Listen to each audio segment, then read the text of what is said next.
All right, everybody. Oh man, well, in the words of Borat, wah wah wee wah.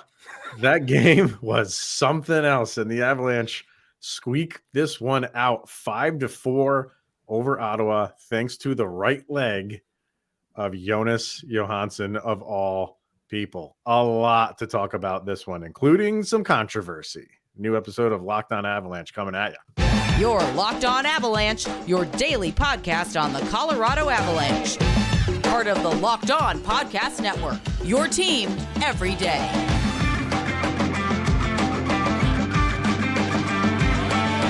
All right, everybody, welcome to another episode of the Locked On Avalanche. We are part of the Locked On Podcast Network, your team every day. I'm your host, Chris Maselli. With me, as always, Mr. Shaggy Von Doom, Kyle Sullivan.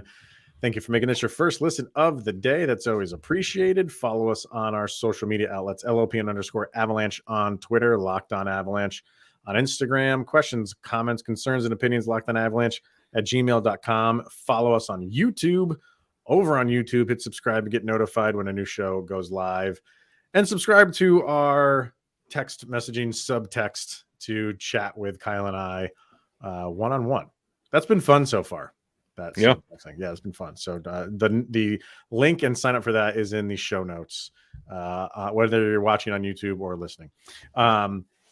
Wow, Kyle, how I said yesterday that the Toronto Avalanche game just lacked that excitement. Well, this game made up for what lacked in that game and then some for this game right here. Looked like the Avalanche had it in hand a couple times. In the way that they started, but you hear a lot about Ottawa being that kind of like next crop of teams, that up and coming type of team, and you saw parts of that and why they did have that don't quit attitude. Give them credit for coming back, but the save by Jonas Johansson with seconds to go when Ottawa had a 5-on-3 is something that we will be talking about for quite some time. It makes sense now that Ryan Reynolds is looking at buying the Ottawa Senators because you think you kill the Senators, they regenerate, they come back, they're mouthy, they're annoying. That's Ryan Reynolds. They just fit. But no, it was an incredible game, and it was one of those that the Avalanche would get their lead, and Ottawa would just make an annoying goal that you never felt like, well, this game's in question. It was just annoying because you were fighting that wave of momentum. And even not putting up anything in the third period, the Avalanche still held on.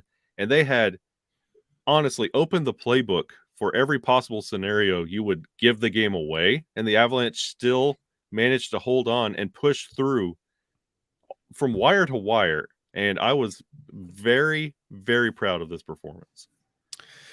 Yeah, I mean, it was like, again, another back-to-back, and we ended yesterday's episode kind of very quickly just saying, what do we think? Georgiev playing the back-to-back or not? I said, well, if the game Minnesota was in, which was crazy, by the way, against St. Louis, if Minnesota lost that game, I kind of felt like there's your opportunity to tie them. I'd put Georgiev back out there. Ends up Minnesota wins the game. And maybe I'm not saying they were going off of that logic. Maybe it was going to be Johansson the whole time, but he got the start, and I thought he did okay for the most part. Like I didn't think the goals that he let up, those were. I think that speaks more to the goal scoring ability of Ottawa than him really letting in like bad goals, right? Yeah. So I thought he played well, and then you had like the Avs up 5-2. The way that they've been playing defense, and the way I just feel like right now the Avalanche are clicking. Like yes. they are, even though they let Ottawa climb back into this thing, I thought as a whole, I think they're playing their best hockey right now, and they have been for the past month, right? Yeah, you had a loss in there and here and there, but overall, I feel like they've been playing their best hockey, and you give some credit to Ottawa because they did what you're supposed to do when you're losing in the third and just go full bore, and they came at them and they have playmakers on that team. They are going to be a pretty scary team if they're not already. But as time goes on, they're going to be a scary team. So, yeah, I think the Avalanche had to weather a storm that they thought might be coming. Maybe not to that extent, but they did. And once again, that save by Jonas Johansson was just a thing of absolute. I mean, I'm not going to say he was out of position when he kind of made the save to the left, but he was clear outside the crease, and he had to make a big push to go back to his right and stick that leg out there. It was a wide open net. Yep. I don't know if that's the save of the year for the league. It's the save of the year for the Avalanche, without a doubt. Yeah, absolutely. And like, to piggyback on your point about the quality of goaltending you got from JoJo tonight, it was the equivalent of goals that Georgiev would let in. So you didn't feel bad that way. There were times that you forgot who the goaltender was back there, unless you had the stat sheet in front of you, because you're like, oh yeah, that's fine. We've seen that all week. And to your point about the Avalanche clicking, this is all on the road, by the way. Yeah. This is not at Ball Arena where they're usually really hot. This is also on the road with really the Toronto game, the Montreal game, take it for what it's worth. I mean, they lost 9-5 to Florida. So it's what Montreal does. But then you see a team that doesn't give up. This is all on the road, rowdy atmospheres, and the Avalanche are still clicking. You have one more game to go in this road trip. If they could finish out this road trip getting 8 points, you feel really good about the remainder of this month. Well, on subtext, we were talking with Vargar, and I kind of threw out there what's your prediction for this road trip, and he kind of said 2-1-1, 2 wins, a regulation loss, and an overtime loss. And I wrote back that I was like, I think we would probably take that. I think anybody would take a 2-1-1 road trip. And they're on the verge of winning all of them. Yeah. So at this stage in the season, that's what you want. Even, I'm not saying go lose that game, but if you do, we're okay. Like, that's still a very successful road trip to win those 3 in Canada against those teams, minus the Montreal one, obviously, but 3 very different games, and you've won 3 very different times. So, I'm loving how the Avalanche are playing right now. Like, the one that was just, I thought, like, the most beautiful goal of the night for the Avalanche was the Evan Rodriguez one. Yes. Just from beginning to end. That thing was, you had Nathan McKinnon collecting the puck in the defensive zone, gets on his horse, and he sees what's in front of him. That's what makes his vision is amazing. And he sees what's in front of him, and he throws a perfect pass to Erod just as Mikko Rantanen is crossing in front of him. And that shot was just a laser of a shot. That play is kind of like embodies how they're playing right now. Everybody just seems to be on the same page, and everything is just looking good, in my opinion. Yeah, and they're playing with confidence. Yes. You make those type of moves not to gain momentum because you believe you can. You put the team in that position because you know you're going to follow through with it. And the fruits of the labor, we were talking about the Avalanche fighting for that playoff spot just a couple weeks ago. They're 3 points away from first place in the Central. They're 2 points behind Minnesota. This is exactly where you want to be, especially with how Minnesota and Dallas are playing right now. So everything is, honestly, it's shaping up for the Avalanche, and wrapping up this road trip and taking this back home, keeping this confidence and maintaining this confidence. This is what you want out of the Avalanche. And if they're figuring it out right now before the playoffs, awesome. Yeah, I know a lot of people are keeping an eye on the standings. I am too, just to see where things end up. But I think the Avalanche are less interested with where they end up in the standings when the season is over, and just how they're playing as a team going into the postseason. If they catch Dallas and they get number 1, fine. That's just icing on top of the cake, right? But I think they're more concerned with, if we can keep playing this way, doesn't matter if we're 1, 2, or 3 or a wild card. We're in a good position, and we're playing this way, like we even said yesterday, minus Arturi Lehkonen, minus Josh Manson, and I'm not even going to throw Gabe Landeskog in there because who knows what's going on with him. But everything just seems to be, firing on all cylinders at the right time. But that's not to say everything was great for the Avs. And one is too many penalties. So we'll get to that, and then we will absolutely get to the biggest controversy I think the Avalanche have been involved in quite some time, which craziness turned out to be the game-winning goal. So we will talk about that. But first, we're going to talk about FanDuel. And we are beyond the midway point of the NBA season, and we are in round 1 of the NCAA tournament. So now is the perfect time to download FanDuel, America's #1 sportsbook, because new customers get that no-sweat first bet for up to $1,000. That's bonus bets back if your first bet doesn't win. Just download the FanDuel Sportsbook app. It's safe, secure, and super easy to use. Then you can bet on everything from the money line, 2-point scores, and 3-pointers drained. How you doing so far? I know as we're recording this, there's only 1 day down. I think there's still some games being played as we're recording this, but did you have any of those upsets? Oh, no. But the teams that I have in the Final Four, it still could shake out that way, but it's well, that's the key. Everybody gets hung up on round 1 and all the upsets. So I didn't have that upset, or I think I had one team who I think it was Virginia, right? Virginia lost, but I had them losing in the second round anyway. So if that holds true, all's well that ends well. So Auburn's alive, so that's all that matters to me. Those are your boys. All right. FanDuel even lets you combine your bets for a chance at a bigger payout with the same game parlay.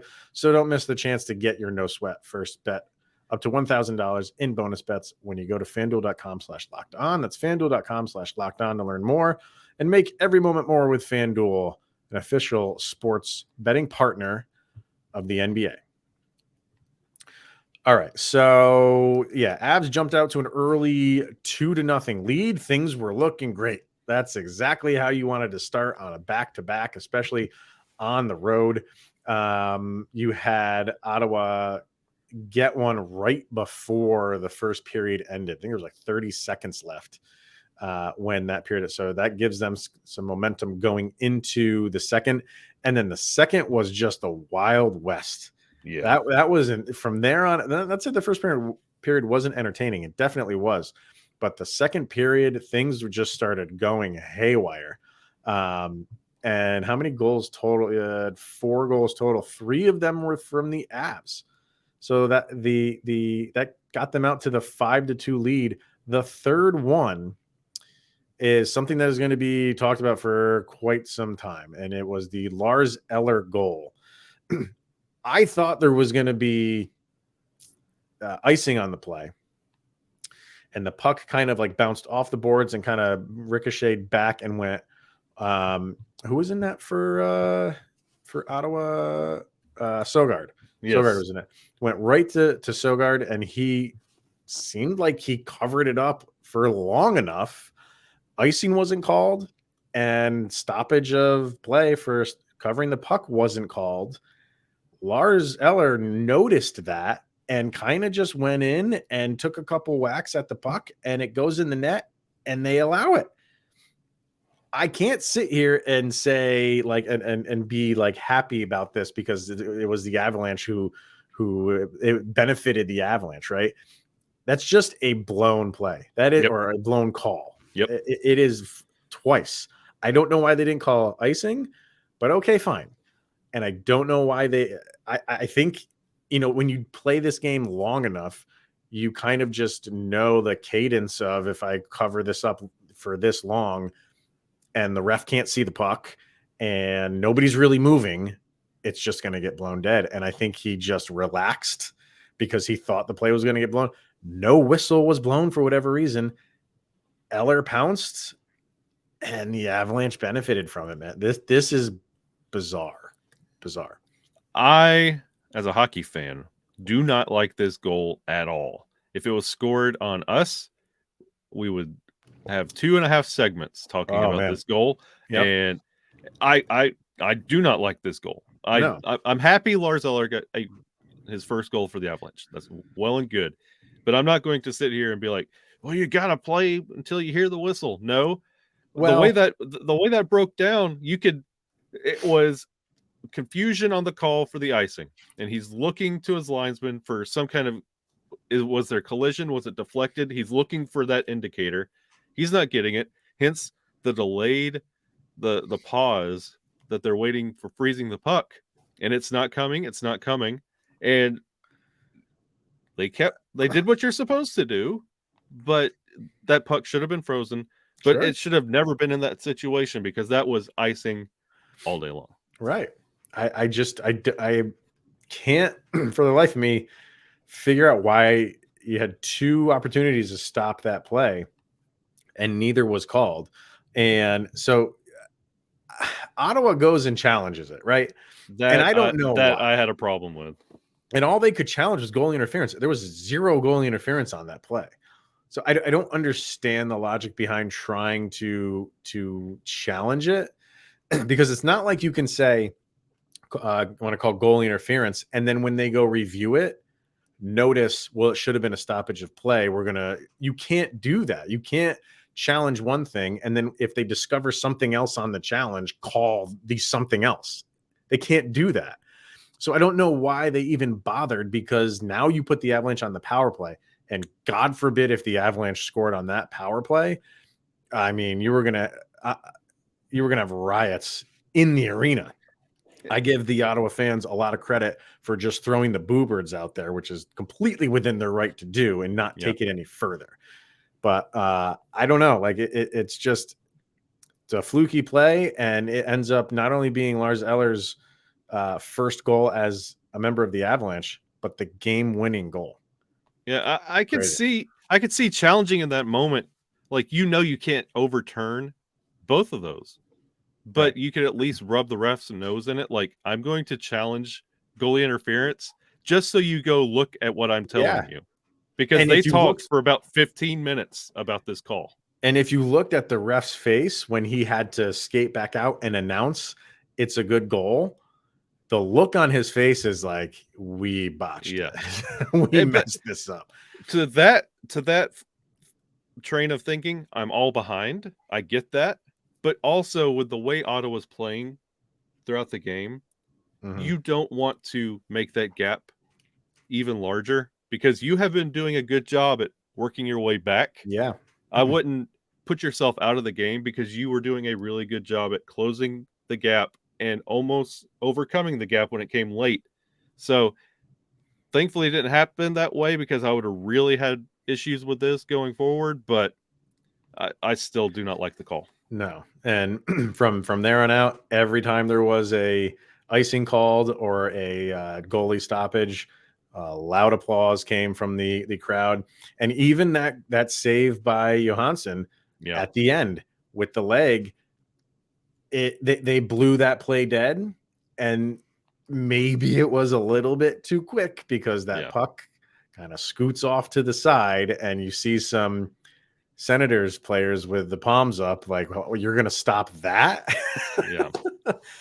I'm laughing because it benefited the Avs, but you are 100% right. If this was the other way around, I don't think the Sens guys are too happy right now, and they have every reason to be angry about that, especially because that was the goal that essentially won it for the Avs.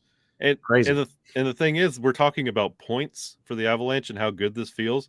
This game was vital to the Ottawa Senators and them trying to push for a playoff spot. So I feel really bad for Senators fans, but them's the breaks. Yeah. It's just, you say sometimes like, you don't get calls that don't go your way. I mean, that is those ones that are just egregious and just totally botched. Those are the ones that really hurt. Yeah. Calls are going to get missed. The Avalanche just had a missed call when they should have had a delay a game. Yeah. Toronto threw the puck over the glass, but it went over the glass and into the bench. That's still, because it didn't go directly into the bench, it went over the boards, the glass. It should have been to play a game. It wasn't. Stuff like that, yeah, you get angry, but you have, like, that's part of the human error of the game. This is just horrible. That was just horrible. So, all right, let's get to some stats and then our sound check that we have to get to.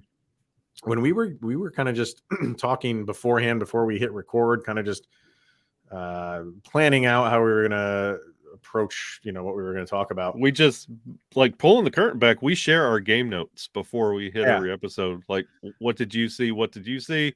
And then we're like, cool, we hit record. Yeah. We're like a Disney movie. We're like, all the writers write on their own, and then they get together and then they make the most amazing thing in the world. In this case, it's an Avalanche podcast. No. So, so I bring up the stats, and you were bringing them up too, and you pointed out, hey, Alex Newhook, 5 minutes and 41 seconds of ice time. Alex Galchenyuk, 4 minutes and 8 seconds of ice time. Matt Nieto, 6 minutes and 58 seconds of ice time. And I thought every second of those was pretty darn good. Yeah. If you ask me, like, I was shocked to see those numbers, because I thought that line particularly, I thought Alex Galchenyuk played a really good game. I thought they brought some energy to, not that the Avalanche were lacking it, but I thought they came in and they had some sustained offensive possessions. I was very surprised to see those numbers, especially when at one point you're up 5-2. Yeah. He's going to be rolling lines out at a pretty even clip, and they were way behind in time on ice. That's a little bit surprising to me. I think the term for these kind of minutes from now on will be called Mulligan minutes, where, like, he has 4 minutes and he has a goal. When you're very noticeable and you have that little time on ice, they're called Mulligan minutes from now on. And that Galchenyuk especially, he really kind of got his footing in that Toronto game, and he's continuing that momentum. Nieto has always been consistent. I've enjoyed his play. I don't know what's going on with the Newhook thing. That was weird, because I remember seeing him in the game, but afterwards I don't remember it being like this small of an amount. I don't know. So I don't know what's going on with that line, why we're rotating lines like this, unless something's up that I just don't know about. No, I mean, like you said, like those are always the weird ones when you feel like a line is playing well, and then you look at the minutes and it's just nowhere near what you thought. I'm not sitting here thinking that those guys were going to have 15, 16 minutes of ice time. It's just not going to happen when you're the fourth line. But I thought they'd all be closer to like double digits, especially when you, like you said, when you're up. And you're kind of like making sure that everybody's out there, just doing what you have to do. Don't botch the lead. And when they were out there, they were noticeable. That's the other part of it. I didn't think they were doing anything to warrant pulling them early or anything. I thought they were doing well. They were doing well offensively. I thought they were doing fine defensively. They were bringing energy. They were bringing a lot of grit. And yeah, I guess the minutes just didn't. I guess they were really short shifts, I guess is what they were, but weird. But stat wise, you had the Senators out shooting the Avalanche 36-30. They won they being the Senators won the faceoff percentages 54-64. Kind of the norm there. Power plays, Avalanche were 1 for 3. The Senators were 2 for 5. And that was the thing that the Avalanche did have to clean up. There was a lot of penalties, especially in the first. They had 3 penalties in the first. And then things got a little bit chippy as the game went on, and especially in the third. You kind of had a scary play with Claude Giroux, got kind of tangled up with Bo Byram, and he tripped. And because he was tangled up, he didn't have a chance to brace himself and hit the side of his face, more like the chin area, kind of went right down on the ice. He was okay, came back, but then the two of them kind of got into it again a little bit later. Completely understand that. even though it wasn't intentional what Byram was doing. I get why Claude Giroux kind of wanted to give him a little bit of a to do, if you know what I'm getting at, but Giroux got called for embellishment, which okay, I didn't really see that. Byram gave him a nice check, but they called him for embellishment, and then you had Nathan MacKinnon and Brady Tkachuk going at it right towards the end too. There's about 4 or 5 minutes left in the game when that happened. So all of the, like I said in the very beginning of the show, all of that stuff that I was looking for in the Toronto game, you got it. You even had Tkachuk doing a very questionable move when he got tied up with Bo Byram. He like lifted his leg up to get away from him, but it was right near Byram's head. And I'm like, man, this could be getting out of hand quick, but all the stuff I was looking for yesterday. We got it today. Yeah. When it comes to Bo, let it go. They don't know what we know, so play it slow. Don't you know? Like seriously, Bo, like trying to fight the other night, this chippy stuff, you've got to stop, dude. We need you for the playoffs. Yeah. And Nathan MacKinnon going in the box because he was avenging Nichushkin, and Mikko Rantanen getting mad and flipping the puck at the scoreboard. That just tells you that is your bottom line of the penalty problems. They could have given him another one for insubordination. I don't know, that's not a penalty, but could have given him something. But that's Mikko doing his thing, which he said he was going to. It's not as egregious as, barking down the ref's neck, but just take your penalty. Quit finding outlets, dude. Get a stress ball on the bench and just squeeze that for a minute. Right. All right. And then I just want to get to like the overall points. So you had Evan Rodriguez with the goal. He was a plus-minus of 3. Nichushkin with a goal. Alex Newhook was a -2. So was Galchenyuk. So was Nieto. So there's your that's why right there is because they were on the ice when goals were being scored. For the other team, Nathan MacKinnon with a 3-point night, all assists, and a +3 for him. Mikko Rantanen with a 3-point night, 1 goal and 2 assists, +3 for him. Bo Byram, 1 assist. Cale Makar, a goal and an assist. And then Jonas Johansson there with the a .889 save percentage, not the greatest, but when you make a save like you did at the end, all is forgiven. Right. All right, let's get to our sound check. Wrap this thing up. Kyle and I pick 2 songs that we feel best summarize the most recent action. These songs go over on a playlist over on Spotify. Just open up the app, search for the playlist LOA Soundcheck. This is volume number 2. So what do you got for this one? Avalanche Senators. I am pulling from my heart. Oh. It's usually like Pantera, Metallica. I'm pulling a song from my heart straight from the We Bare Bears movie soundtrack. Sung by Bobby Moynihan. Hilarious. On the Road to Canada. This was part of the We Bare Bears movie. And for all the parents, 2020. Okay. Yeah, for all the parents that complain about like Bluey, we all enjoyed We Bare Bears. Who complains about Bluey? Bluey's the greatest thing ever. I see a lot, but we all enjoyed We Bare Bears for that same reason. It was my mental like palate cleansing after Adventure Time. Anyway, the We Bare Bears movie, the soundtrack has the song On the Road to Canada, and they're talking about all these things they're going to do on their way to Canada. And I feel like just with the team getting together and just how that movie played out with them getting together and starting a poutine truck and all that wonderful stuff. That's how the team kind of approached this road trip. Like, we're going to do this together as a team, and we're going to finish it out in Detroit. But we talked about it in the first 2 segments. This is the most complete Avalanche effort that we've seen all year. And this song just kind of epitomizes it. I will say this. I remember before this road trip started, Riker on Altitude, He said, he goes, I feel like this road trip's coming at a perfect time. They haven't had a road trip like this in a while. They've had like a 1 game or maybe a 2 game, and then they're back home and for a couple games. So it's just back and forth, back and forth. They haven't had this. All right, we're on the road for a solid week. He's like, I think they're going to do very well on it. And this was before the road trip even started, because that you get kind of like, we know this is big, like we have to be up for it, and they're just banding together. You can see it happening. So there you go. Good one for me. I'm going. I mean, you went. What is it? Care Bears? We Bears. We Bear is it kind of like Care Bears?